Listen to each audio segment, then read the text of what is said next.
ഞാൻ പറയുന്നത് ഏറ്റവും കൂടുതൽ എണ്ണം ക്രൈസ്തവരുള്ള സംസ്ഥാനം കേരളമാണ്. ഇനി അതിൽ നിന്ന് മാറ്റമില്ലല്ലോ. ഇനി പറയൂ, എന്തിനാണ് അങ്ങനെ അസ്വസ്ഥപ്പെടുന്നത് ചർച്ചയാവുമ്പോൾ?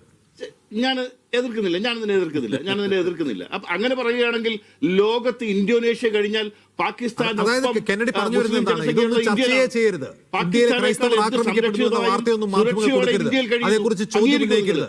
ബിജെപിയെ ചോദ്യം ചെയ്യരുത്. കേന്ദ്ര സർക്കാരിന്റെ ചോദ്യം ഉന്നയിക്കരുത് എന്നാണോ കെന്നഡി കരിമികാല പറയുന്നത്? കെന്നഡിയുടെ പ്രശ്നം എന്താണ്?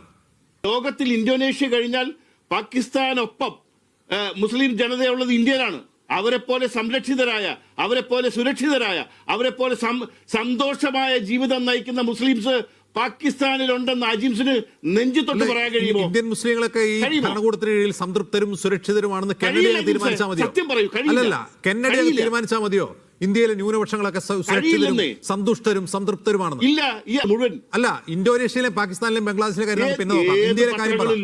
ഇന്ത്യയിലെ ന്യൂനപക്ഷം സുരക്ഷിതരും സന്തുഷ്ടരും സംതൃപ്തരുമാണെന്ന് ഏത് രേഖയുടെ, ഏത് കണക്കിന്റെ, ഏത് ഡാറ്റയുടെ അടിസ്ഥാനത്തിലാണ് കെന്നഡി പറയുന്നത്?